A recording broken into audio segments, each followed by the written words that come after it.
Cek.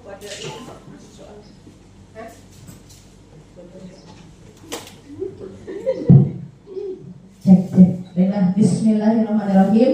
Assalamualaikum warahmatullahi wabarakatuh. Waalaikumsalam warahmatullahi wabarakatuh. Alhamdulillahirabbil alamin. Wa bihi nasta'inu ala umuri dunya waddin. Wassalatu wassalamu ala asrofil anbiya'i wal mursalin wa ala alihi wa sahbihi ajmain, amma ba'du.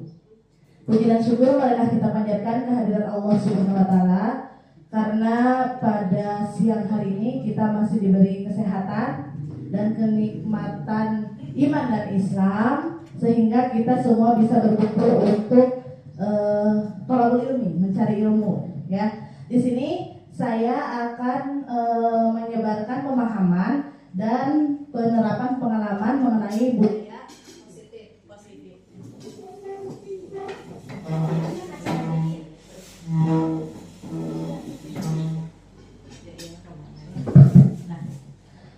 Jadi ini merupakan salah satu tugas di modul 1.4 Bapak Ibu, di mana saya harus mendiseminasikan atau menyebarluaskan pemahaman dan bagaimana pengalaman saya dalam melaksanakan budaya positif ini. Terima kasih kepada Bu Isti yang telah memberikan waktu dan kesempatan bagi saya di siang ini. Langsung saja ya. Jadi di modul 1.4 ini mengenai budaya positif terdapat 8 konsep inti. Yang pertama adalah perubahan paradigma belajar, yang kedua disiplin positif, yang ketiga nilai-nilai kebajikan, yang keempat kebutuhan dasar manusia, yang kelima motivasi perilaku manusia, dan yang kelima posisi kontrol guru, yang keenam adalah keyakinan kelas, dan yang terakhir adalah segitiga restitusi. Itu yang akan kita bahas siang hari ini. Nah, pembelajaran dengan paradigma baru itu apa? Pembelajaran dengan memusatkan siswa sebagai subjek pembelajaran. Jadi bukan objek. Seperti itu ya. Seperti filosofi Ki Hajar Dewantara bahwa murid itu adalah segalanya dalam pembelajaran.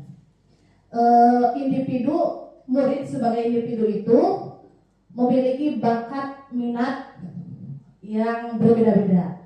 Gitu. Mereka adalah individu yang unik, yang satu dengan yang lainnya itu berbeda, tidak ada yang sama. Makanya kita itu di dalam pembelajaran harus berdiferensiasi, artinya memfasilitasi segala bentuk perbedaan dari diri mereka, gitu, baik bakatnya, minatnya, potensinya, gitu, sehingga para peserta didik ini belajar sesuai dengan kebutuhannya berdasarkan karena kita di kurikulum merdeka yang baru itu bermuara pada profil pelajar Pancasila. Ada berapa Bapak Ibu? 5 apa 6? Lupa lagi nyanyinya ya. Nyanyinya lupa lagi. Coba nyanyinya sambil tebu. Pancasila, beriman dan bertakwa pada Tuhan Yang Esa, dan berakhlak mulia, berkebinekaan global, gotong royong mandiri, kreatif dan bernalar kritis. Nah, ternyata profil pelajar Pancasila itu ada 6. Yang pertama beriman dan bertakwa kepada Tuhan dan berakhlak mulia.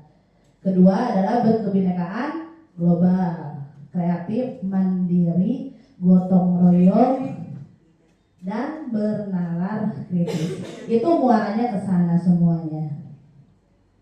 Nah, ada miskonsepsi tentang teori kontrol yang mungkin selama ini kita lakukan sebagai seorang guru. Yang pertama yaitu ilusi guru mengontrol murid. Jadi kita beranggapan bahwa murid itu bisa dikontrol oleh kita. Gitu. Kita punya remote control. Kalau punya remote control berarti mau ke kanan dia, mau ke kiri dia, mau maju, mau mundur, bisa tidak? Bisa. Itu tuh ternyata salah. Gitu. Karena mereka beda gitu, tidak bisa kita samaratakan. Ya. Yang kedua, ilusi bahwa penguatan positif, efektif, dan bermanfaat. perbuatan itu positif, bahwa efektif dan bermanfaat. Yang ketiga, ilusi bahwa kritik dan membuat rasa bersalah mampu menguatkan karakter. Itu ternyata salah. Kita bisa mengkritik murid kita, membuat rasa bersalah murid kita, ternyata itu tidak bisa menguatkan karakter, malah membunuh karakter mereka. Yang terakhir adalah ilusi bahwa orang dewasa berhak memaksa. Itu datang tepat waktu, jangan kesiangan, pakai sepatu yang betul, pakai seragam yang betul. Kalau dari diri mereka belum mau untuk berubah, itu hanyalah ilusi semata gitu. Jadi orang dewasa ini tidak bisa memaksa anak didik, tidak bisa memaksa siswa. Itu yang selanjutnya. Nih, disiplin positif. Disiplin, kalau kita dengar kata disiplin pasti sangkut pautnya dengan apa Bapak Ibu? Aturan. Kemampuan atau menaati peraturan gitu, atau perilaku menaati peraturan. Nah, disiplin sendiri berasal dari kata disiplin yang artinya disiplina, yang artinya belajar. Jadi disiplin itu lebih ke belajar. Disiplin mengacu kepada disiplin diri yang memiliki tanggung jawab terhadap apa yang dilakukan berdasarkan nilai-nilai yang diyakini. Kemudian disiplin positif merupakan salah satu cara penerapan disiplin yang bertujuan untuk menumbuhkan kesadaran serta memberdayakan peserta didik tanpa imbalan penghargaan atau reward. Jadi ternyata ketika kita memberikan penghargaan, itu sama saja kita menghukum mereka. Ya, nanti kita bagaimana lihat ke depannya ya. Terus yang kedua adalah hukuman. Gitu. Jadi tidak boleh kita menghukum, tidak boleh juga memberikan reward atau penghargaan. Selanjutnya, nilai-nilai kebajikan. Seperti tadi yang telah dinyanyikan, profil pelajar Pancasila yang ada 6. Ya, kalau kita di Indonesia udah nilai kebajikannya bermuara pada itu kalau pendidikan gitu ya. Beriman dan bertakwa, berakhlak mulia, berkebinekaan global, gotong royong, mandiri, kreatif, dan bernalar kritis. Yang kedua, menurut IBO Primary Years Program. Jadi di dunia ini ya, toleransi, rasa hormat, integritas, mandiri, saling menghargai, antusias, empati, keingintahuan, kreativitas, kerjasama, percaya diri, dan komitmen. Yang terakhir adalah keterampilan hidup atau life skill, meliputi dapat dipercaya, lurus hati, pendengar yang aktif, tidak merendahkan orang lain, dan memberikan yang terbaik dari diri. Jadi nilai-nilai kebajikan ini yaitu nilai yang disepakati di seluruh dunia, bukan cuma di Indonesia. Jadi secara universal gitu ya, bahwa nilai kebajikan itu ini gitu. Sudah disepakati bersama seluruh dunia, seluruh agama, budaya, bangsa gitu. Bukan hanya di Indonesia saja gitu. Kalau di Indonesia kan muaranya pada profil Pancasila yang IBO ini tuh disepakati seluruh dunia. Kemudian kebutuhan dasar manusia. Nih, kita kan seringkali melihat murid pokoknya bermasalah ya murid itu ya. Betul tidak? Murid nakal, lari-larian, marah-marah gitu ya. Pokoknya mereka itu dicap sebagai murid yang bermasalah. Mungkin ini kita bermuhasabah diri, ada kebutuhan dasar dari diri murid yang tidak terpenuhi gitu. Apa itu kebutuhan dasar? Kebutuhan dasar manusia adalah segala sesuatu yang kita lakukan untuk mendapatkan apa yang kita inginkan. Seluruh tindakan yang kita lakukan memiliki tujuan tertentu, dan semua usaha terbaik yang kita lakukan adalah dalam rangka agar kebutuhan dasar kita terpenuhi dengan baik.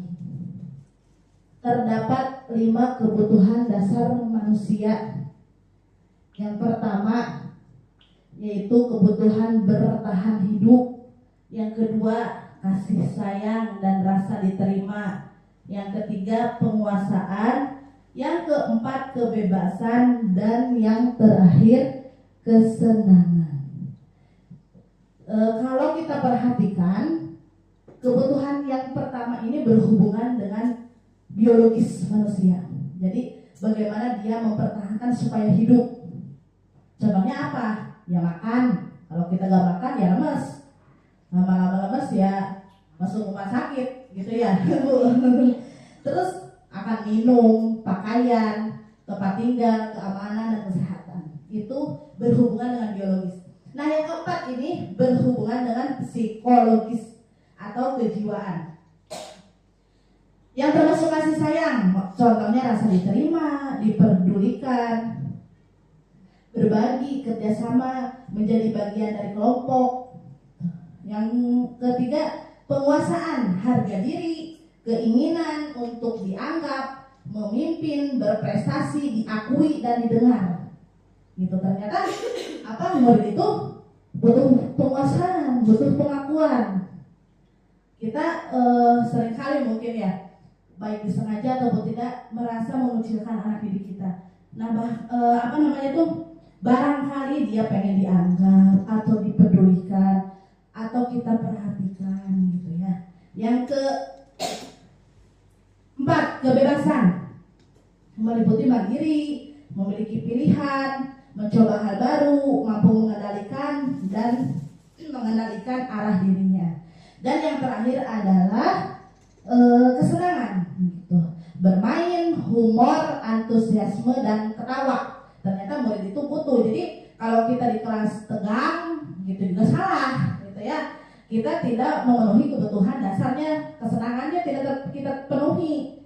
Itu ternyata harus kita selingi dengan permainan, humor gitu ya, jangan tegang-tegang banget gitu ya, gitu di kelas. Itu kebutuhan dasar manusia lima. Sekarang motivasi perilaku manusia. Jadi Bapak Ibu, motivasi manusia melakukan sesuatu itu ada 3. Yang pertama untuk menghindari ketidaknyamanan. Yang kedua untuk mendapatkan imbalan. Yang pertama ini untuk menghindari ketidaknyamanan, contohnya menghindari hukuman. Gitu. Saya mau datang ke sekolah tepat waktu karena takut dimarahin Bu Yaya. Gitu, takut dihukum Bu Yaya, nanti saya suruh lari atau dijemur. Nah, ini merupakan motivasi untuk menghindari ketidaknyamanan. Itu ada sebagian besar kita mungkin seperti itu. Ya, yang kedua untuk mendapatkan imbalan atau penghargaan dari orang lain. Saya mau datang tepat waktu, nanti dapat permen dari Bu Eka misalkan, atau dapat air dari Bu Eka, atau dapat buah-buahan dari Bu Eka. Itu juga ternyata motivasi. Ada yang seperti itu. Ada, pengen dipuji dah sama ibu guru. Nanti saya kalau datangnya awal dipuji dah sama bu guru. Itu ternyata kedua ini, yang pertama menghindari ketidaknyamanan dan mendapatkan imbalan itu muncul dari luar atau disebut ekstrinsik. Jadi motivasinya itu bersifat sementara gitu, tidak lama, karena dia munculnya dari luar, faktor luar, bukan dari dalam dia sendiri. Nah, tugas kita itu adalah harus menciptakan motivasi intrinsik. Jadi si murid ini harus bisa berperilaku sesuai dengan apa yang mereka inginkan gitu, dari dalam diri. In itu di dalam ya. Jadi mereka itu berperilaku karena mereka menghargai diri sendiri gitu, dengan nilai-nilai yang mereka percaya. Contohnya, saya selalu datang ke sekolah tepat waktu karena itu sudah menjadi tanggung jawab saya sebagai siswa gitu. Nah, kalau pemikiran murid sudah seperti itu, maka murid tersebut sudah mencapai motivasi intrinsik. Mudah tidak menciptakannya Bapak Ibu? Mudah tidak? Kira-kira mudah tidak mencapai motivasi intrinsik? Mudah-mudahan susah mudah gitu ya. Susah gampang. Yang ngomong mah Bu bisa, tapi kan menanamkan kesadaran diri itu yang susah. Ya kita berusaha gitu. Apa usahanya ya nanti kita akan temukan jawabannya sendiri. Kita itu harus menjadi apa, seperti apa, posisi kita harus seperti apa, kita harus membuat apa untuk menciptakan motivasi intrinsik dari dalam diri sendiri. Paham ya? Motivasi ekstrinsik dan intrinsik. Lanjut. Nah, mengenai tadi kan ada motivasi berperilaku. Ada juga imbasnya gitu. Kalau dia tidak melakukan, dia mendapat hukuman, konsekuensi atau restitusi. Sangat berhubungan juga. Tadi hukuman. Kalau hukuman ini sifatnya memaksa gitu. Memaksa terus kadang-kadang juga cenderung memakai kata-kata yang kasar gitu. Ya, contohnya ini penjelasannya tidak terencana atau tiba-tiba, misalkan terlambat, udah kamu jemur aja. Ada tidak hubungannya dengan dia terlambat dengan dijemur? Tidak ada. Selesai tidak dengan seperti itu? Tidak menyelesaikan masalah, justru dapat menambah masalah. Udah sama dia kesiangan, pelajaran kelewat, mana dia misalkan fisiknya lemah, belum sarapan, dijemur pula, pingsan tuh ya, tidak menyelesaikan masalah gitu, malah nama masalah itu sifatnya hukuman gitu ya. Yang kedua, murid ini tidak dilibatkan. Kayak tadi, udah kamu keliling aja lapangan tuh 3 kali, tidak dilibatkan. Itu muncul dari cetusan gurunya saja gitu, sepihak, bersifat satu arah dari gurunya. Dan yang terakhir adalah berupa hukuman fisik atau psikis. Kalau tadi fisik kan suruh keliling, kalau secara psikisnya ya Allah malu dijemur atau disuruh lari gitu ya 3 kali di lapangan, itu secara psikis. Nah itu hukuman. Apa perbedaannya dengan konsekuensi? Nah ini naik tahapannya satu level dibanding dengan hukuman.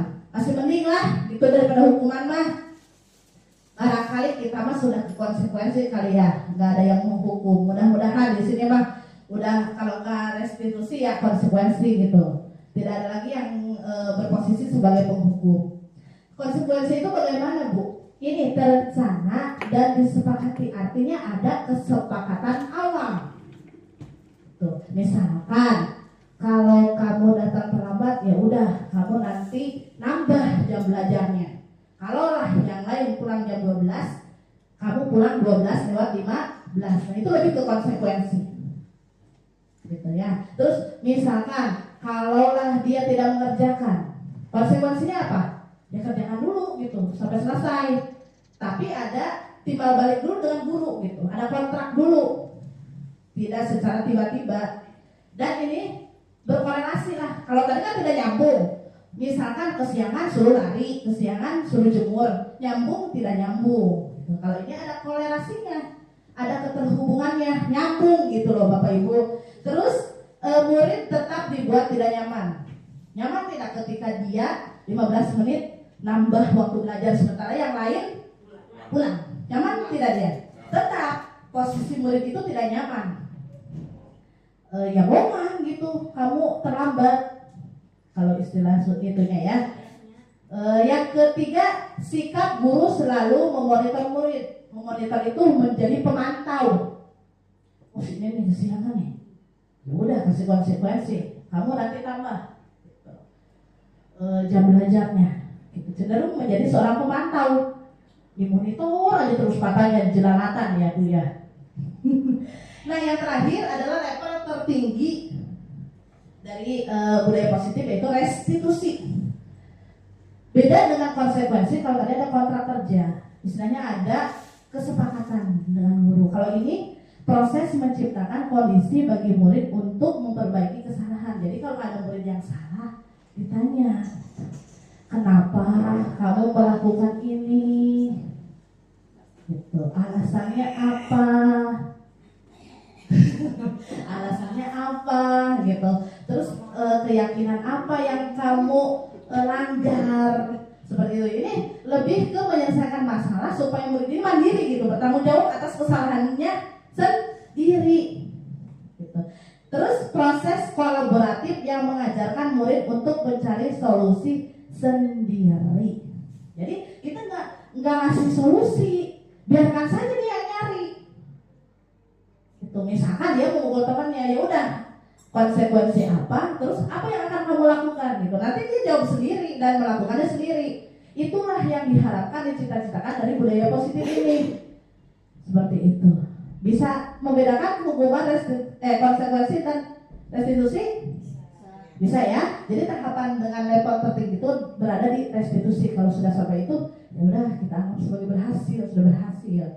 Untuk membedakannya, coba kita ada hukuman versus konsekuensi. Nomor 1, boleh dicatat jawabannya saja, hukuman atau konsekuensi. Itu nomor 1. Nomor 2 apa? Nomor 3 dan sampai ke nomor 7. Dicatat saja. Gak usah dicatat soalnya mah. Udah aja nomor 1 H misalkan atau nomor 1 K gitu. Sok dibaca dulu. Mencatat 100 kali di dalam buku. Saya tidak akan terlambat lagi karena terlambat ke sekolah. Itu hukuman atau konsekuensi. Sok ditulis dulu, nanti kita tanya jawab. 1 sampai 7. Kelihatan tidak yang di belakang? Kelihatan, masih banyak.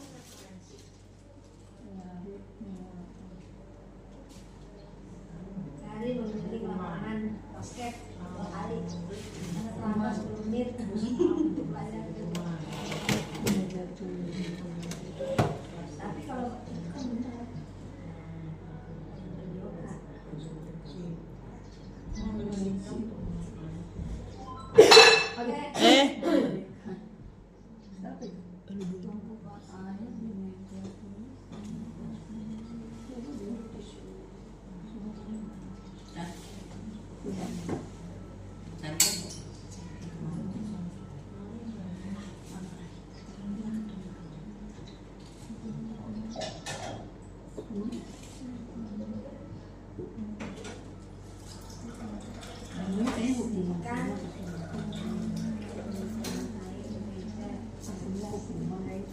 Tulis saja 1 H, 2 K gitu. Tulis. Oh, kayak ini hak hukuman pertama. Oh, kak. Begini aja, ntar ada satu-satu. Itu apa? Ayo Sri, jawab kok. 1 H, misalkan gitu aja, jangan hukuman. 1 H, 2 misalkan 2 K.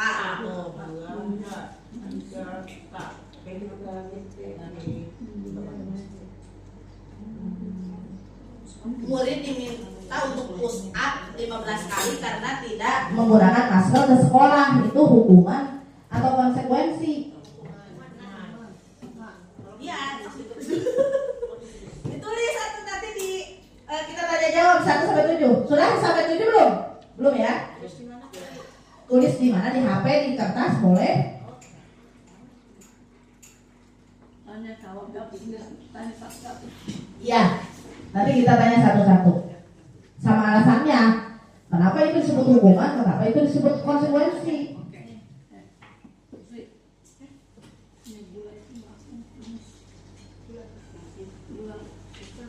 Yang itu yang mana? Oh, satu. Ini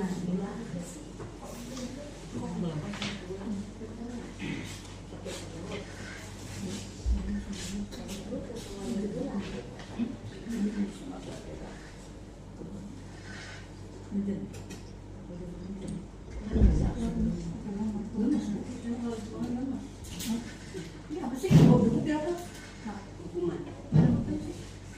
Mereka dari mana? Dari atas. Nomor 2, lari mengelilingi lapangan basket 2 kali karena terlambat hadir ke sekolah. Yang ketiga, murid diminta untuk push up 15 kali karena tidak menggunakan masker ke sekolah.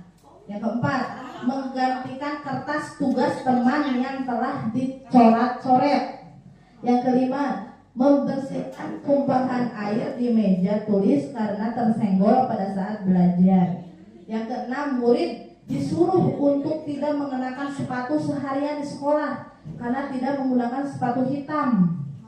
Yang ketujuh, lari mengelilingi lapangan basket 2 kali karena terlambat 10 menit untuk pelajaran PJOK. Disuruh apa nih ya? Suruh hukuman atau konsekuensi gitu. Dari 1 sampai 7 ya, terus aja 1H, misalkan 2K gitu.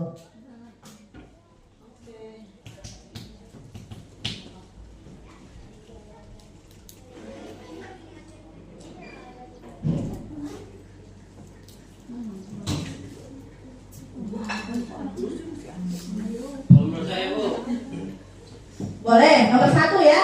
Ayo. Ayo, nomor 1 Patri Hadi yang terlambat datang tadi. Ayo Patri Hadi maju nomor 1 atau boleh di situ saya kasih ya. Kedengeran? Ayo, nomor 1 Patri Hadi. Kalau saya Bu, nomor 1 itu adalah konsekuensi. Kenapa disebut konsekuensi, Pak? Di situ ada kata kuncinya karena. Oh, karena. Iya, ada kuncinya. Karena terlambat ke sekolah. Hanya karena ada kata karena saja. Ya, itu kan menjadi patokan dalam membuat aturan. Di saat kita membuat kesepakatan atau apapun, kan kita pelajari kata-katanya. Nah, itu di kalimat itu ada tulisan karena. Karena. Nah, kemudian juga kan kalau kita lihat dari isi daripada hukuman lah ya, kita biar mudah, atau isi dari kesepakatan antara guru dan murid mencatat 100 kali dalam buku, saya tidak akan terlambat lagi. Menurut saya juga itu tepat. Tepat ya? Iya, menurut saya. Tapi Bapak begitu tidak kalau yang itu terlambat? alhamdulillah murid kelas 5 disiplin. Oh, disiplin. Memang kalau lihat sebelumnya, iya. Saya bukan mau menyombong depan orang, enggak. Ya, memang begitu adanya, saya cerita apa adanya. Iya. Coba ada yang lain pendapat enggak? Ayo, mereka. Ini biar kedengeran. Kalau kata saya nomor 1 itu hukuman. Apa Karena alasannya? alasannya karena tetap saja anak itu dihukum, kita memberi hukuman untuk menulis 100 kali dalam buku.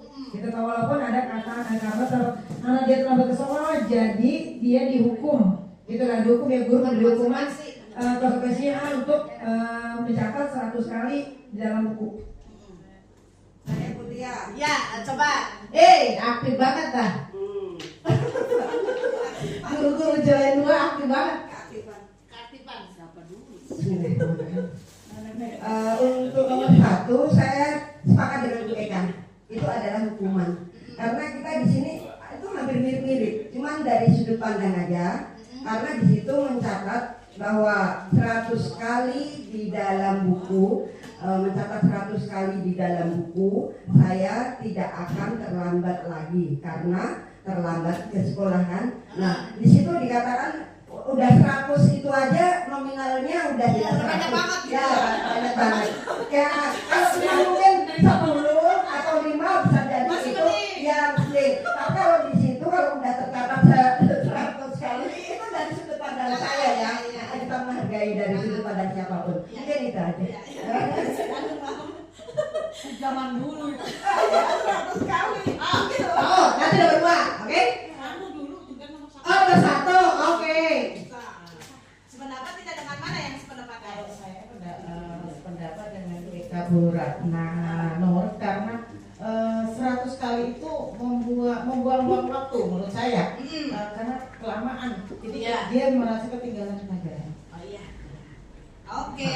Terima kasih jawaban yang sangat luar biasa. Aplaus buat kita semua. Ternyata memang betul, mencatat 100 kali itu tidak akan membuat jerah anak, betul tidak? Nah, malah membuat masalah lagi. Udah mah dia terlambat, suruh nulis, mending dia nulisnya cepat. Coba kalau lambat atau kelas 2 dan kelas 3, ya suruh nulis 100 kali. Itu kalimat tadi bukan kata. Ya sakit, iya fisiknya sakit, psikisnya sakit, gitu. Tidak membuat efek jerah walaupun di situ karena terlambat memang. Iya terlambat, itunya katanya terlambat, tidak ada korelasinya, gitu. Kalaupun mau, misalkan menambah tadi 10 menit di akhir, ya setelah pembelajaran, baru itu ada korelasinya hubungannya, gitu. Ya nomor 1, nomor 2, siapa yang mau menjelaskan? Bu Santi. Ya, nomor 2 hukuman Butia menurut pendapat saya karena nggak nyambung. Lari keliling lapangan basket dengan terlambat. Nah, mungkin kalau terlambat di pelajaran PJOK, teman-teman yang udah pemanasan, dia baru datang nyambung. Tapi kalau untuk keseharian kurang nyambung kalau menurut saya. Ya, kadang-kadang kan bingung juga ya kalau anak terlambat itu hukuman kalau ditambah jam belajarnya gelisah. Nah, mungkin kedepannya setelah misalnya dia terlambat kita ngobrol dah, dia bagaimana? Tadi. Jadi kalau menurut saya nomor 2 itu hukuman Butia kalau keseharian pembelajaran biasa ya Butia ya. Cuman kalau seandainya anak itu terlambat pada saat jam olahraga, temannya udah pemanasan, dia datang terlambat pada saat teman-teman udah pemanasan, bolehlah gitu. Karena masih nyambung ke pelajaran PJK gitu. Terima kasih ya. Oke. Hebat, bagus. Ya, alasannya sudah bagus, berarti tidak nyambung gitu antara lari mengelilingi lapangan dengan terlambat tadi. Seperti itu. Tadi juga Bu Sari sudah bilang, makanya mendingan lebih baik kita ajak ngobrol, barangkali dia terlambat menjaga adiknya dulu yang sakit gitu, mamahnya repot, kita nggak tahu. Sebagai seorang pemulung itu kamu terlambat mulu nih. Saya juga begitu Bu, Danis kamu terlambat mulu. Itu main game ya kamu. Dulu kita ada apa kita sudah nuduh ya. Ya, udah aja istighfar kita udah dulu. Gitu, belum tentu juga dia terlambat karena apa gitu ya. Kalau keseringan ya udah ditanya kayak tadi di restitusi gitu. Dan yang menyelesaikan masalahnya dia, yang mencari solusi dia nanti harusnya bagaimana seperti itu ya. Nomor 2, nomor 3, murid diminta untuk push up 15 kali karena tidak menggunakan masker ke sekolah. Ya. Kenapa hukuman? Ya, enggak nyambung masker sama suruh Harusnya apa?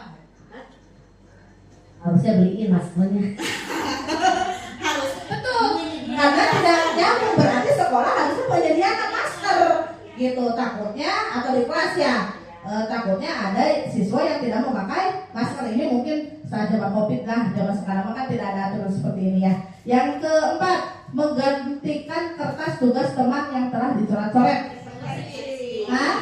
Konsekuensi nyambung tidak? Nyambung. Dia kan nyoret tuh, dia udah diganti karena nah itu konsekuensi gitu, daripada kamu keluar, kamu telah menyobekkan buku temanmu gitu. Nah itu salah, itu hukuman ya. Yang kelima, membersihkan tumpahan air di meja tulis karena tersenggol pada saat belajar. Konsekuensi udah ngomong banget dah ya. Yang keenam, murid disuruh untuk tidak mengenakan sepatu seharian di sekolah karena tidak menggunakan sepatu hitam. Hukuman, kenapa? Karena sepatunya warna hitam. Tidak menggunakan sepatu hitam gitu. Jadi aturannya mungkin gini, di sekolah itu kan harus pakai sepatu hitam. Karena dia nggak pakai, jadi dia suruh lepas, nggak boleh pakai sepatu gitu loh Bu. Hukuman apa konsekuensi? Hukuman apa konsekuensi? Nah, kenapa Bu Sandi? Kira-kira di saat yang lain konsekuensi Bu Sandi menjawab hukuman, silakan. Nah, kalau menurut saya hukuman karena gini, dia kan nggak pakai sepatu hitam, dia pakai warna lain. Kalau dia disuruh buka sepatu, itu tidak memakai, jadi tidak nggak disuruh untuk tidak menggunakan sepatu kan saya. Nah, sekarang gini, dia jadi gini, perkaranya kan perkara di warna ya, perkaranya kan perkara di warna. Nah, kalau seumpama dia disuruh buka, berarti kan dia jadi nggak pakai sepatu. Karena gini kan udah berusaha untuk pakai sepatu nih, gitu kan. Nah, menurut saya itu hukuman gitu, bukan konsekuensi, kecuali tadi kembali lagi yang kayak Pak Deo bilang, apakah di kelas itu punya kesepakatan kelas seperti itu, gitu. Kembali lagi kan, jadi kalau kita ngelihatnya ini hukuman atau konsekuensi, menurut saya ini hukuman. Tapi kembali lagi tadi ke kelas tersebut gitu. Dia bikin kesepakatan kelas seperti itu tidak gitu loh. Kalau dia bikin kesepakatan kelas seperti itu ya mungkin itu tidak jadi hukuman karena memang sudah kesepakatan mereka gitu loh. Tapi kalau misalnya tidak ada peraturannya seperti itu, tiba-tiba anak udah berusaha pakai sepatu cuma beda warna ya. Nah itu aja sih ya, menurut saya itu hukuman.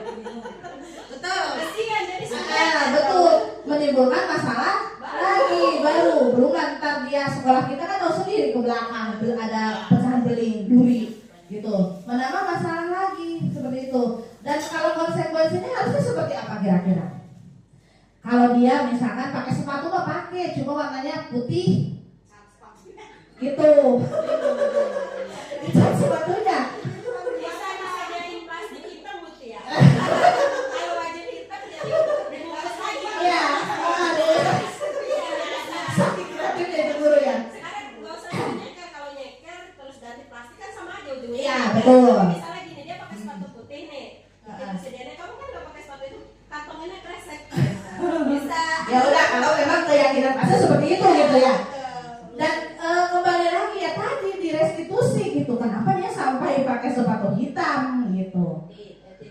Sampai tidak memakai sepatu hitam ya, barangkali lagi dicuci atau bagaimana, kita nggak tahu. Kalau suruh dia tiba-tiba dibuka ya kasihan gitu dia ya, apa namanya itu, secara fisik gitu terganggu. 7. Lari mengelilingi lapangan basket 2 kali karena terlambat 10 menit untuk pelajaran PJOK. Hukuman atau konsekuensi? Mengelilingi lapangan basket 2 kali karena terlambat 10 menit. Karena kalau terlambat nggak dihukum. Ini karena terlambat 10 menit makanya dia dihukum. Pelajaran PJOK lapangan basket. Pelajaran PJOK. Mudah-mudahan kalian PJOK-nya di bawah kan ya. Nah, kalian seperti situ sama Bu Sami, kecuali itu pelajaran PJOK. Biasanya pelajaran PJOK kita ngapain ya pertama kali?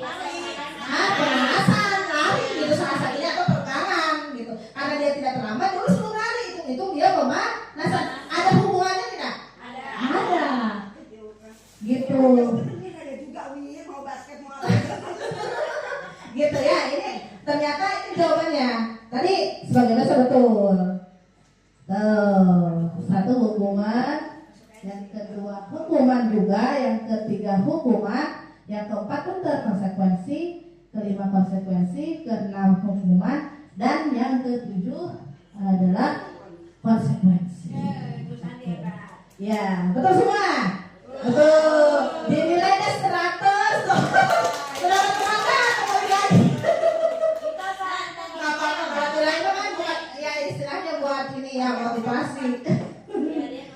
Nah, hadiah otak. Nah, jangan begitu. Dilarang gitu. Karena kamu udah benar semua, ibu kasih otak-otak, ibu kasih donat misalkan. Tidak boleh seperti itu. Yang lainnya nanti iri. Seperti itu ya.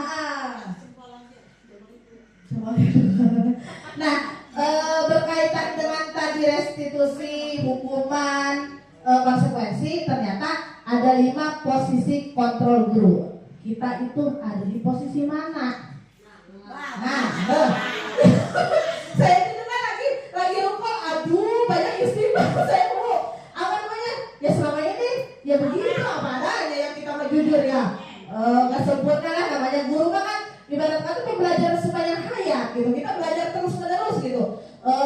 Kan kalau zaman dulu, mohon maaf ya Bapak Ibu, kalau zaman dulu mah nih penghapus itu melayang ke muka, ke tangan, udah apa namanya, udah hal yang biasa ya. Betul tidak? Ngalamin tidak Bapak Ibu? Ngalamin. Terus dulu mah yang ngajar tuh guru pakai apa? apa gitu loh ya. Ngalamin di kelas 1 kelas 2. Buku, ini.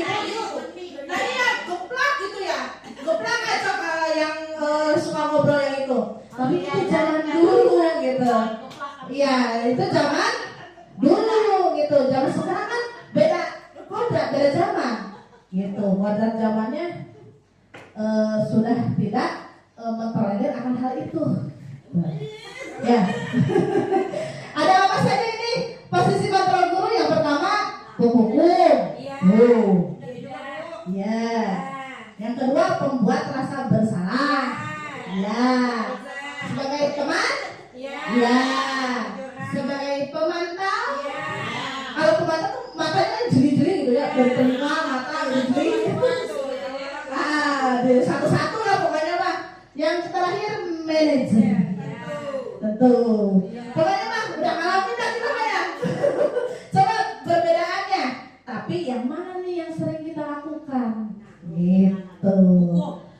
Nih. Nih, contoh penerapannya supaya kita mudah dalam memahami. Yang pertama, kasusnya sama. Siswa tidak memakai atribut lengkap saat upacara bendera. Tuh, sering kan terjadi ya di sekolah kita. Tidak memakai dasi, tidak memakai topi, gitu. Ya, itu kasusnya.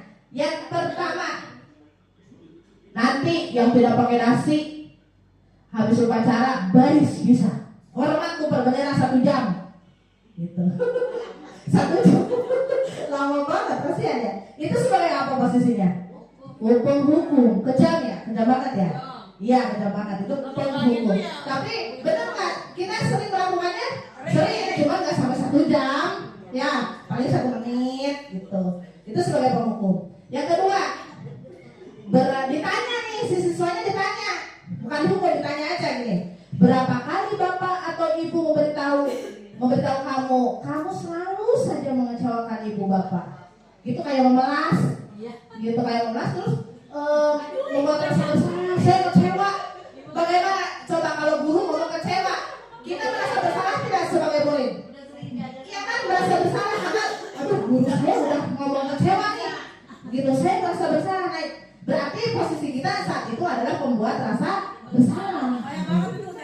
Oh saya banget. Kamu lagi. Kenapa kamu membuat ibu pusing, kecewa? Gitu kan? Memang begitu. Nah, kita ini dulu maksudnya kita satu-satu dulu. Nah, tidak ada salah. Ada salahnya tidak kita sebagai pembuat rasa bersalah? Tidak.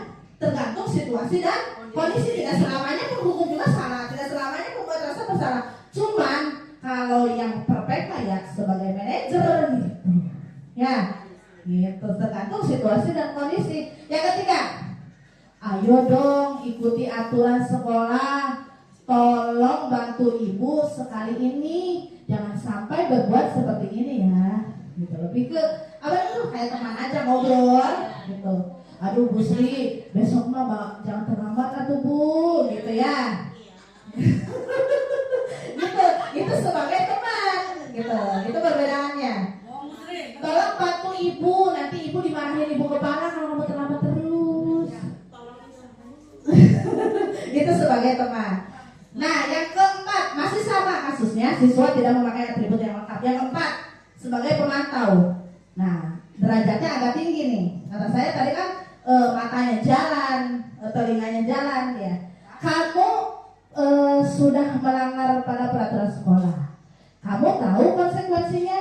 Nah, kalau pemantau balik lagi ke konsekuensi tadi. Nanya, setelah upacara kamu beli atribut ya ke koperasi sekolah, jangan diulangi. Mungkin kesepakatan kelasnya ketika dia tidak memakai atau tidak punya atribut, dia harus beli. Itu konsekuensi, ya kan? Dia tidak punya atau tidak pakai, ya kamu beli. Itu ada konsekuensi.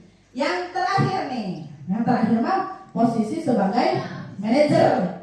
Seperti layaknya manajer di perusahaan, dia sering mengadakan rapat, pertemuan gitu. Kalau ada masalah dibahas bersama-sama, dicarikan solusinya bersama-sama gitu. Kalau perlu solusinya timbul dari dalam diri murid gitu. Apakah kamu tahu kesalahan kamu, Sri? Tahu nggak? Tahu Bu, saya tidak memakai atribut, misalkan begitu kata siswa. Kira-kira bagaimana kamu memperbaiki kesalahanmu? Kalau ditanya begitu, posisi Bu Sri jadi seorang murid. Beliin dong Bu, biasanya gitu. Sementara ini Bu, saya kan waktu itu uangnya kan lagi buat biaya yang lain Bu. Saya berusaha deh, insya Allah besok saya sama mama. Dia memberikan solusi tidak atas permasalahannya? Memberikan kan tadi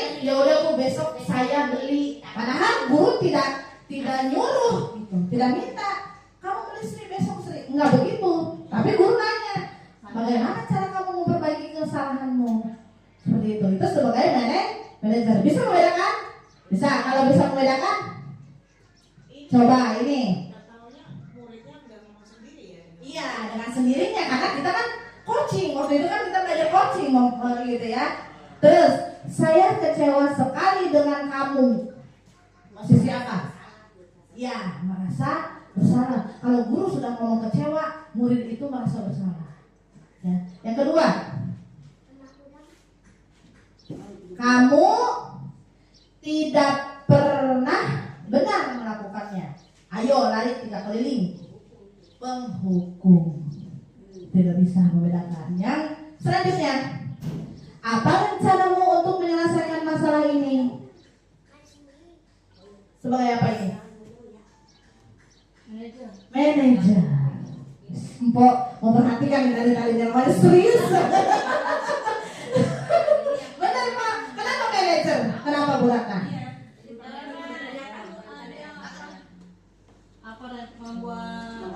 Mengarahkan. Mengarahkan untuk menemukan solusi terhadap masalah yang dia hadapi. Itu posisinya manajer. Yang terakhir, ayolah lakukan demi bapak atau ibu ya. Nanti bapak ibu yang ditegur kepala sekolah. Sebagai teman. Itu ayo dong, ayolah. Itu jangan bandel. Kamu sayang nggak sama ibu? Itu cenderung sebagai teman. Boleh semuanya dilakukan? Boleh. Kecuali penghukum. Itu mah ya Allah levelnya rendah banget gitu ya. Kalau yang tadi pembuat rasa bersalah masih mending. Yang pemantau mending. Yang teman mending. Apalagi manajer mending banget. Jadi kita sebisa-bisa menghindari sebagai penghukum. Nah ini, kamu tidak mendapatkan nilai jika tidak mengerjakan tugas. Sebagai apa posisinya? Kamu tidak akan mendapat nilai jika tidak mengerjakan tugas. Ya, itu bentuknya konsekuensi. Tapi posisi gurunya sebagai apa? Oh, posisi guru. Posisinya.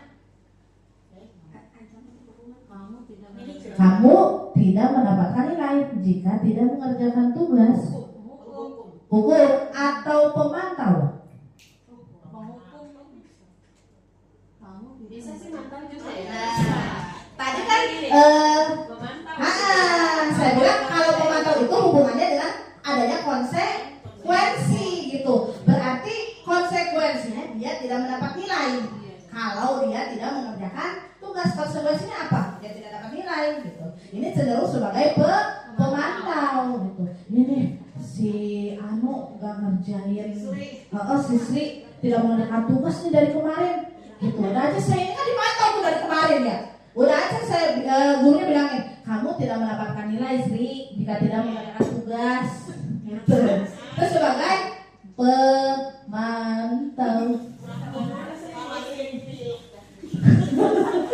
Lanjut.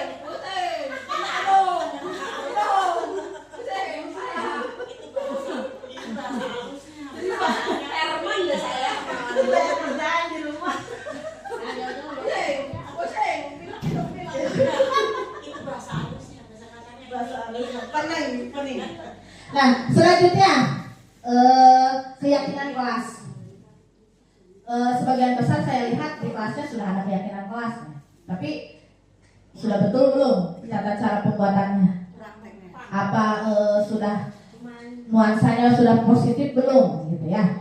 Atau itu mah tetap aja peraturan kelas cuma dibuat sedemikian rupa supaya jadi keyakinan kelas, gitu ya? Coba apa perbedaannya? Mengapa keyakinan kelas bukan peraturan kelas? Itu perbedaannya. Sekarang kita ilustrasikan sebagai ini. Ada peraturan harus memakai helm ketika berkendara. Kan itu peraturan. Nah, keyakinan apa yang diyakini dari peraturan tersebut? Supaya apa? Kita berkendara supaya aman, selamat, tidak kalau terjadi kecelakaan tidak terbentur terlalu parah. Berarti ada nilai kebajikan gitu dari situ, keselamatan. Ada nilainya, ada keyakinannya. Terus itu aturannya tidak atau jangan lupa memakai helm gitu kan aturannya. Terus yang kedua, jangan lupa memakai masker. Nah, dari aturan tersebut yang tersirat kebajikannya untuk apa? Untuk kesehatan, keamanan, penularan penyakit supaya tidak tertular gitu. Itu keyakinannya. Nah, itu perbedaan antara peraturan dan keyakinan. Kalau peraturan itu masih bersifat negatif, jangan dan memaksa. Kalau keyakinan, coba dah untuk keselamatan pakailah helm. Dampaknya, yang diyakini, nilai yang diyakininya. Untuk kesehatan dan tidak tertular penyakit, ayo memakai masker atau pakailah masker. Iya, seperti himbauan, tidak memaksa, dan kata-katanya pun positif, bukan negatif. Gitu. Itu perbedaan antara peraturan dan keyakinan. Nah, yang harus kita buat di kelas itu adalah keyakinan, bukan peraturan. Taruhlah kalau di kelas begini, jangan datang telat, atau jangan datang telat. Nilai kebajikannya apa Bapak Ibu? Untuk apa gitu dia nggak datang? Untuk disiplin. Cobalah ubahlah. Saya seorang siswa yang disiplin, gitu. Terus jangan buang sampah sembarangan, atau buanglah sampah pada tempatnya, atau pakailah kalau di sekolah kita wadah, bawa tempat makan dan minum. Itu untuk apa? Untuk apa coba Bapak Ibu? Untuk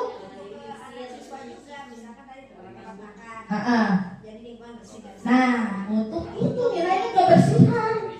Itu buang sampah kebersihan, tempat wadah kebersihan. Ya udah kita ubah keyakinan kelasnya.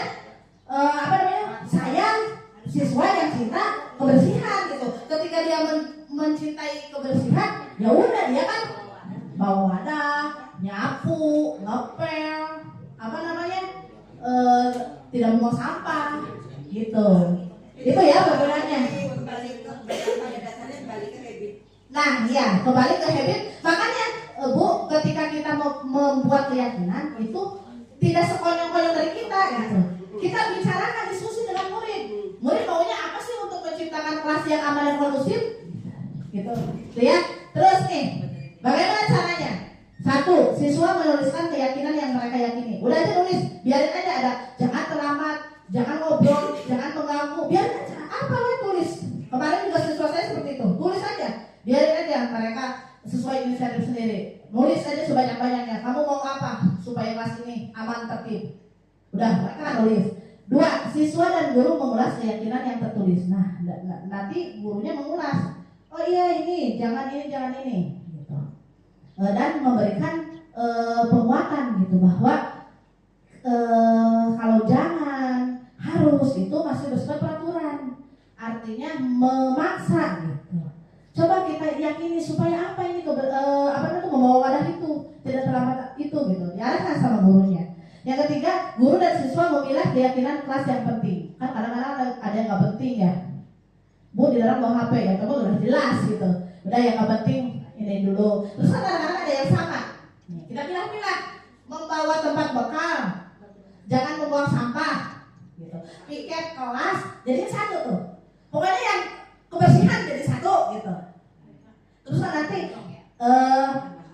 tidak membuli teman, tidak mengganggu teman, sungguh-sungguh dalam belajar. Jadi satu tuh. Berarti itu tentang menghormati orang lain atau keamanan kelas gitu. Seperti itu. Jadi dipilah-pilah. Itu caranya. Dipilah-pilah terus yang keempat, ubahlah. Nah, keyakinan kelas menjadi kalimat positif. Gitu, dari kali-kali jangan kita ubah. Saya meyakini atau saya siswa yang cinta akan, saya siswa yang saling menghormati. Seperti itu. Jadi nanti bentuk keyakinan kelasnya jadi bukan tidak boleh datang terlambat, harus membawa makan tidak begitu. Jadi saya yang cinta kebersihan, saya siswa yang saling menghormati. Gitu. Saya siswa yang disiplin. Seperti itu jadinya. Saya siswa yang sungguh-sungguh dalam belajar. Ketika dia sudah sungguh-sungguh berarti dia tidak akan mengganggu temannya, tidak akan membuli, gitu, tidak akan membuat keributan kelas. Seperti cuma bahasanya Ibu. Lebih diperhalus gitu. Contohnya, jangan membuang sampah di sini. Terus yang lebih halus. Terima kasih Anda sudah tidak membuang sampah. Nah, seperti itu boleh. Gitu. Ketika dia sudah Ya, lebih soft dan tidak merasa keterpaksaan gitu. Jangan ini, jangan itu gitu. Gitu kan menurut psikologi, jangankan ke anak SD gitu, kita itu harus menghilangkan ketegangan ya, misalnya betul tidak ada pentingnya. Iya kan? Jangan lari-lari. Harusnya apa? Jalan pelan-pelan saja nak, gitu. Cuma kan itu prakteknya hanya susah gitu ya. Tapi itu memang kenyataan dari ilmunya, nggak boleh, jangan, tidak boleh gitu aja. Anak sekarang bilang jalan, emang kenapa? Maka jawabin. Terus setelah timbul keyakinan keluarga, ada enggak konsekuensinya ketika anak melanggar keyakinan? Nah, itu dia. Nah, ini dibicarakan. Nih, nanti kan sudah terbentuk mengecek dan menyepakati keyakinan kelas itu bersama konsekuensinya. Nanti kan dipilah-pilah nih. Ini tentang kebersihan, ini tentang disiplin. Nah, konsekuensinya santunkan, diskusi juga dengan anak. Tidak boleh kita, nih, berarti keyakinan kelas kalian saya cinta kebersihan. Nanti berarti kalau yang melanggar konsekuensinya nyikat WC misalkan. Tidak begitu. Ada konsekuensinya jika kamu tidak membawa, misalkan tidak boleh istirahat, gitu kan? Karena kamu tidak membawa tempat makan dan minum. Gitu. Ketika kamu terlambat, apa konsekuensinya? Silahkan dibicarakan. Dan harus tadi ada korelasinya. Misalkan, Bu, dia gak ngerjain tugas, udah suruh aja keliling lapangan, gak nyambung. Berikan anak penguatan akan hal itu, gitu. Ya, supaya ada korelasinya. Mengecek dan menyepakati keyakinan kelas bisa dibuatkan di tanpa, nanti kalau yang sudah besar ditandatangani ya, kalau yang lebih formal ditandatangani, nanti ditempelkan lah di kelas gitu. Terus nah yang terakhir segitiga restitusi. Dari tadi nih yang paling sempurna kayaknya kita yang sebagai manajer itu harus melakukan ini gitu. Muaranya ke sini kalau kita ingin posisi kita sebagai manajer. Apa itu segitiga restitusi? Segitiga restitusi adalah proses menciptakan kondisi bagi peserta didik untuk memperbaiki kesalahan mereka sehingga mereka bisa kembali pada kelompok mereka dengan karakter yang lebih kuat. Seperti tadi, jadi ketika ada anak yang bermasalah itu jangan langsung ujung-ujung kamu lagi masalah. Gitu. Morales lagi. Dorm lagi. Coba kita restitusi gitu anak itu. Dan Bapak Ibu, udah sih saya udah mulai Bu, gitu misalnya begitu Bu. Apalagi tim TPPPK ya kemarin ya. Sudah mulai Bu. Dan segitiga restitusi ini tidak hanya berlaku di sekolah loh. Tapi di rumah juga harus. Giliran di sekolah dia direstitusi, giliran di rumah dia dihukum gantung. Misalkan, atau dihukum apa gitu, pecut gitu ya. Lah sama aja bohong gitu. Kita membentuk karakter gitu ya. Di rumahnya membunuh karakter. Itulah makanya kita itu sama orang tua tuh harus berkolaborasi. Nanti Pak, Ibu kali-kali ya ada parenting ya, Bu Isti ya. Terkait orang tuanya cara mendidik kita itu maksudnya harus sejalan gitu. Kita di sini pengen banget membentuk karakter, di rumahnya malah begitu ya, anak sampai kapanpun nggak akan terbentuk karakternya gitu ya. Lalu kita mudah-mudahan ke depan ada parenting dah, misal sebulan sekali gitu. Ntar kelas rendah nih parenting, bagaimana cara mendidik anak yang baik dan betul gitu kan, ada kesimpulan gitu antara guru dan orang tua.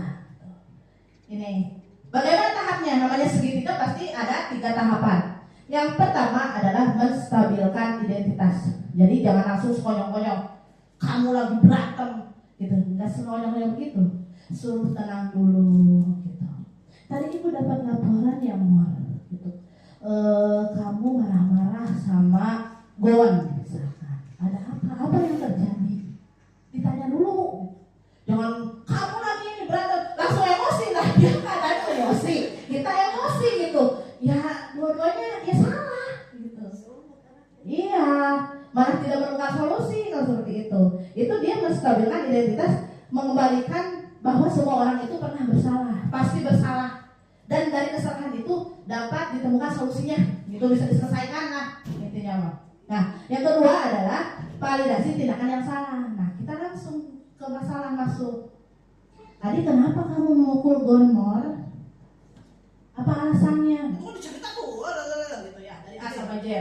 Terus si Mor begini gitu. Udah terus itu. Tapi kita kembalikan lagi bahwa memukul orang itu walaupun bagaimanapun si Guan pertama kali, tapi si Mor yang mukul tetap aja salah si Mor gitu. Karena dia telah memukul. Oh ya, kembalikan lagi ke keyakinan kelas gitu. Apa kesepakatan kelas atau keyakinan kelas yang kamu langgar? Dia kan jawab nanti, itu Bu saling menghormati, saling menyayangi. Dan apa yang akan kamu lakukan selanjutnya untuk memperbaiki masalah ini? Misalkan si itu jawab bahwa saya akan menemui Gon Bu minta maaf dan saya tidak akan mengulanginya lagi. Begitu, itu segitiga restitusi gitu melalui 3 tahapan, distabilkan dulu, terus divalidasi dan menanyakan keyakinan. Ini yang pertama, menstabilkan identitas. Jika anak berbuat salah, maka ada kebutuhan dasar mereka yang tidak terpenuhi. Tadi balik lagi, barangkali dia dikucilkan, barangkali dia tidak mendapat kasih sayang, atau barangkali dia tidak mendapatkan biologisnya tadi, makanannya, kebutuhan biologisnya. Seperti kasus kemarin kelas Bu ya, si Nur suka makan di kelas sebelum istirahat. Ada tidak kebutuhan dasar dia yang tidak terpenuhi? Ada. Dia tidak sarapan, ya kan? Gitu. Iya. Pokoknya balik lagi ke kebutuhan dasar anak tersebut gitu. Terus bagian dasar segitiga restitusi memiliki tujuan untuk merubah orang yang gagal karena telah berbuat kesalahan menjadi orang yang sukses. Udah mah dia salah, dikata-katain sama kita, kamu nih gak lulus ya kamu. Ya kan? Gak lulus kamu, gak naik kamu nih. Ya, nur. Gitu. Kamu lagi. Gitu. Iya, memang seperti itu, saya juga seperti itu, Bu. Begitu ya. Itu maksudnya kan kalau di restitusi gitu. Dia mah udah salah, ditenangin gitu hatinya.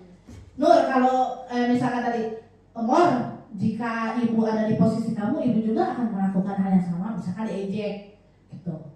Ya saling ngejek, Bu, dia pukul duluan ya saya pukul, Bu, misalkan gitu. Dia kan pembelaan nanti gitu. Ini akan tertanamkan pada diri dia untuk tenang, supaya nenangin dulu, itu menstabilkan identitas. Yang kedua, validasi tindakan yang salah. Tetap aja dia melakukan kesalahan, dan kesalahan tersebut mempunyai alasan. Dan menurut teori kontrol, sebuah tindakan manusia baik atau buruk pasti memiliki maksud atau tujuan tertentu. Dan terakhir, menanyakan keyakinan. Ini tahapan yang terakhir. Ketika langkah 1 dan 2 sukses dilakukan, maka anak akan siap untuk dihubungkan dengan nilai-nilai yang dia percaya dan berpindah menjadi orang yang dia inginkan. Tuh, bagaimana ini saya kemarin sudah mencoba melakukan contoh segitiga restitusi itu, prosesnya kurang lebih seperti ini ya.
berdua seperti itu ada rasa kan? Ya wajar kan? Kamu marah, hebat, kamu dan menunjukkan anak ibu menghargai kamu yang tidak berbuat.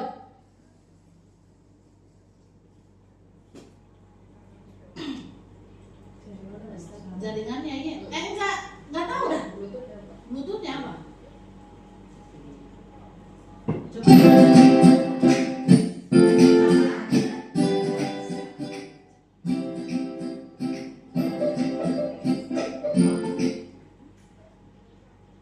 Jaringannya itu kalau dia muter-muter Tindakan kamu yang marah sampai membuat satu kelas kaget ya, apakah sesuai dengan kelas kita?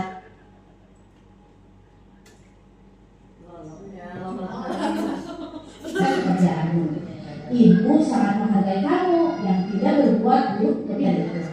Ella telah mengaku dan mencontoh pekerjaanmu. Itu ada alasannya kan?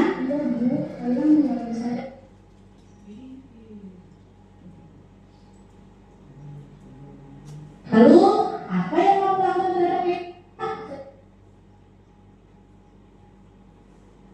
Kalau begitu wajarlah kamu merasa diriku ada di posisi kamu, ibu pun akan melakukan hal yang sama. Lalu apa yang mau lakukan terhadap kita? Saya makan bola, dan dulu makan dan kelas kembali wali suara saya. Pasti kamu berbuat seperti itu ada alasan kan? Saya dan dulu biasa. Kamu makan hebat, kamu dan mencontoh pekerjaanmu. Ibu sangat menghargai kamu yang tidak berbuat buruk lebih dari itu. Sekarang kita tindakan kamu yang marah dan mengakui sampai membuat sekelas kaget sesuai dengan kegiatan kelas kita. Kamu ke kelas mana yang kamu lihat?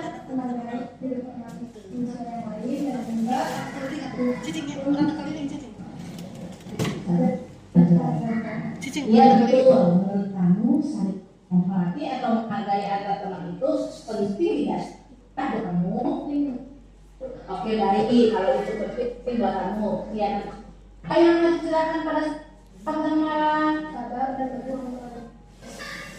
Kamu kesediaan memberbagi masalah ini? Iya Bu. Apa yang kamu lakukan untuk memberbagi masalah ini? Lebih sabar dan berdoa. Juga jika ada orang lain. Saya salah satu. Iya, terus sekali tidak mengambil sasaran atau semangat ya. Sama-sama. Saya sangat senang telah diajak berdiskusi oleh Bu Tia karena saya mendapatkan pelajaran bahwa kita semua harus menjalankan keyakinan kelas. Jadi kita semua harus lebih sabar dan juga mentoleransi. Terima kasih Bu Tia. sama-sama. Itu contohnya ya. Ini kasus yang kedua kurang lebih seperti itu. Tadi kasus yang pertama adalah si Salsa marah-marah karena dia teriak di kelas kalau marah gitu ya. Gitu tadi ditanya dulu apa yang terjadi, ibu dapat laporan kamu marah-marah gitu. Tadi distabilkan dulu apa yang terjadi. Kan dia cerita tuh si Kaila kerap kali mengganggu dia, sampai-sampai mencontek gitu loh. Dikit-dikit minjem penghapus, dikit-dikit minjem pensil, ganggu sampai-sampai mencoret pekerjaannya gitu. Dia tidak terima sampai dia teriak-teriak gitu awalnya. Dan kita apa namanya itu yang tahap kedua memvalidasi gitu. Tindakan dia tetap salah gitu. Walaupun dia melindungi diri gitu. Dia tetap salah, teriak-teriak telah mengganggu orang lain gitu. Tanyakan lagi kesepakatan yang terakhir, apa keyakinan kelas yang kamu melanggar? Saling menghormati Bu, saling menyayangi seperti itu. Tuh ya, tadi karena sudah sampai di terima kasih, berarti sudah selesai pertemuan kita kali ini. Ada yang mau ditanyakan atau dikonfirmasi? Sudah cukup? Cukup ya. Mudah-mudahan kita guru itu selalu merefleksi gitu ya Bu ya, Bapak Ibu, terhadap apa yang sudah kita atau yang mau kita lakukan. Itu karena apa namanya itu berefleksi dan berkolaborasi gitu dengan teman. Itu yang harus kita lakukan untuk mewujudkan budaya positif di sekolah kita. Yang tadi konsep intinya yang penting kita berpikir efektif dan berkolaborasi. Demikianlah yang dapat saya sampaikan. Kurang lebihnya mohon maaf. Terima kasih atas kehadiran dan partisipasinya yang begitu luar biasa. Wassalamualaikum warahmatullahi wabarakatuh.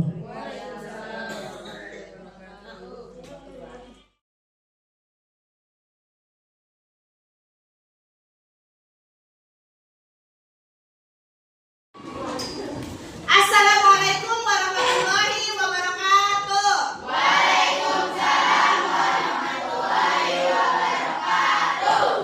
Anak-anak sekalian kelas 6, hari ini kita akan membuat keyakinan atau kesepakatan kelas.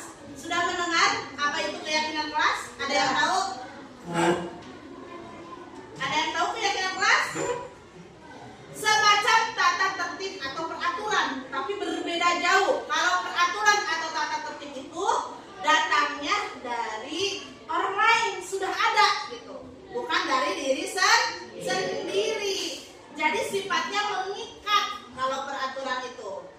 Kalau keyakinan kelas lebih ke kesadaran diri sendiri untuk mewujudkan nilai-nilai kebajikan universal yang diakui di seluruh, bukan di kelas kita aja. Kalau nilai-nilai kebajikan itu nilai-nilai kebaikan yang diakui oleh seluruh dunia. Ya, hari ini kita akan membuat keyakinan atau kesepakatan kelas. Supaya kelas kita aman, tertib, rapi, kondusif itu perlu apa? Apa yang harus kalian lakukan? Atau apa yang tidak boleh kalian lakukan? Silahkan tulis menurut keyakinan masing-masing. Ibu beri sticky note-nya, 1 orang 2, silahkan tulis 1 orang 2 keyakinan. Tidak boleh sama dengan temannya, sesuai hati nurani saja. Ini kan buat ditempel nih, hati-hati tidak boleh menempel sampai ke bakunya, nanti nggak bisa ditempel ke sana. Nih, ini tempelannya ya. Jadi nulisnya kalau ini tempelan, bisa di sebelah sini. 2. 1 orang 2. Iya. 1 orang 2. Yuyanto, asal dulu dong.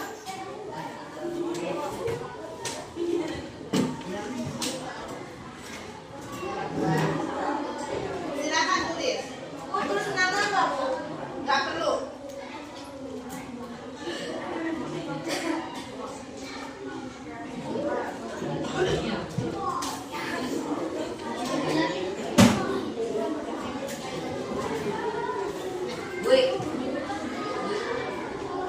Tulisnya jangan di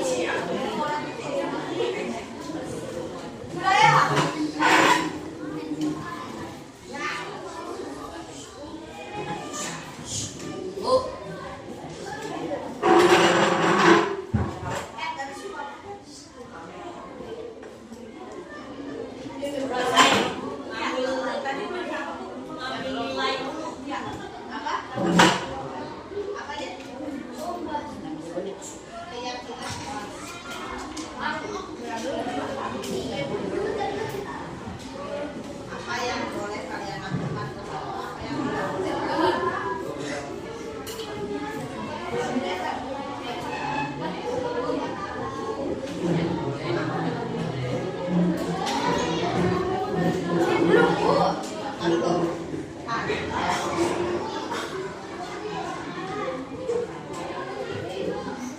Silakan tulisan.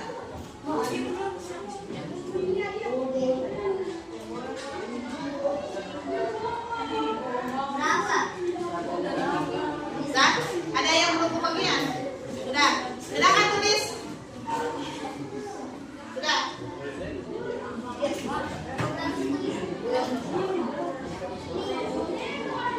Sudah ditulis.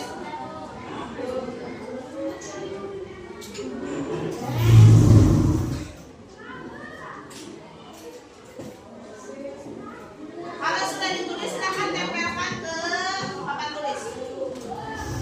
Kalau sudah ditulis, silakan tempelkan ke papan tulis.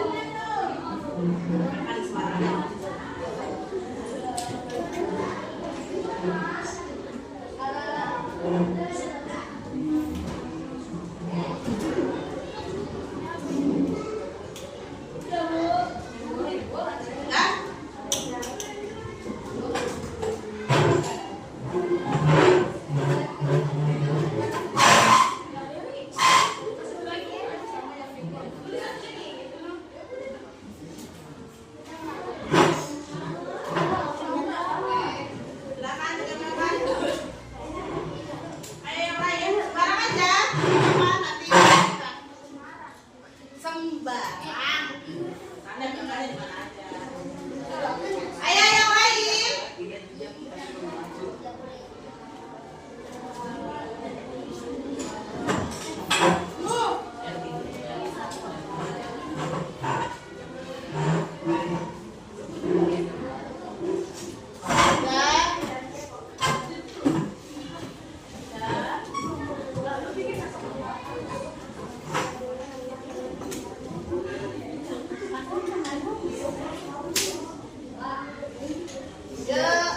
Selanjutnya sesuai keyakinan diri Anda. Katakan kembali.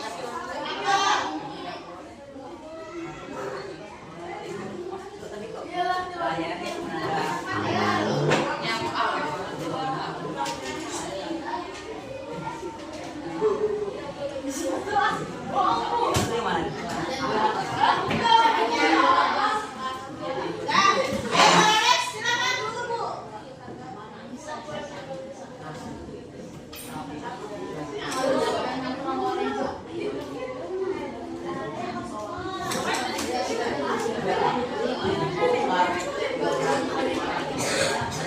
Masih ada di komputer.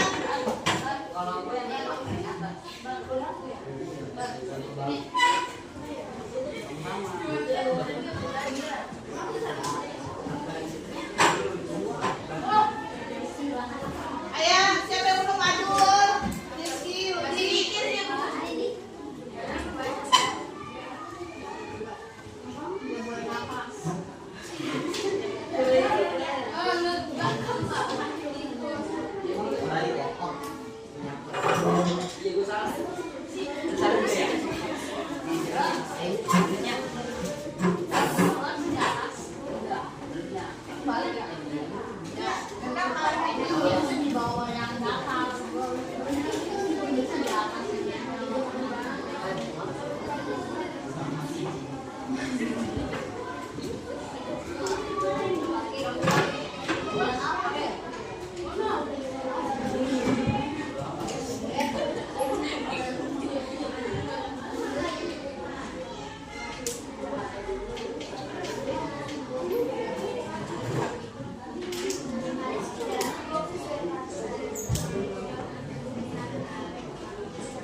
Mati nih. Baru 2 detik. Baru sudah.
membuang sampah sembarangan, membawa tempat makan dan minum, weekend bersama, membersihkan kelas.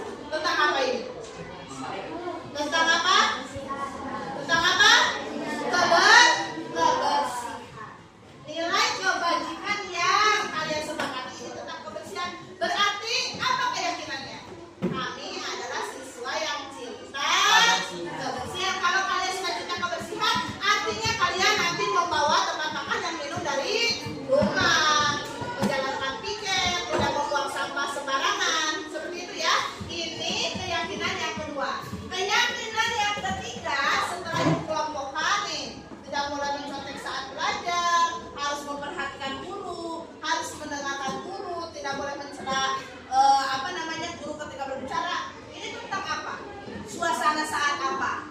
Belajar. Jadi bahwa belajar itu harus sungguh. Nah, kesepakatan yang ketiga adalah kami adalah siswa yang sungguh-sungguh dalam belajar. Ini yang ketiga. Yang keempat, setelah ibu bilang, ini tetap tidak boleh berkelahi, tidak boleh mengaku teman, tidak boleh membuli, tidak boleh ngata-ngatain, tidak boleh berbicara berlebihan, tidak boleh ganggu teman yang sebelajar, tidak boleh membuli, tidak boleh berkelahi. Ini artinya apa? Harus saling apa? Apa kebajikan yang diyakini? Saling apa tadi, Bang? Menghormati atau menghargai. Berarti kita sepakati bahwa kelompok yang keempat ini kami adalah siswa yang saling menghargai atau menghormati satu sama lain. Berarti kesepakatan kelas kita ada berapa? 4. Yang pertama tadi, kami adalah siswa yang disiplin. 2,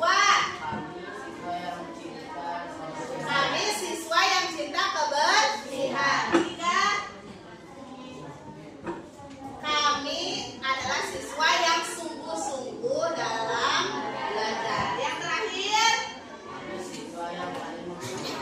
kami adalah siswa yang saling menghargai atau menghormati.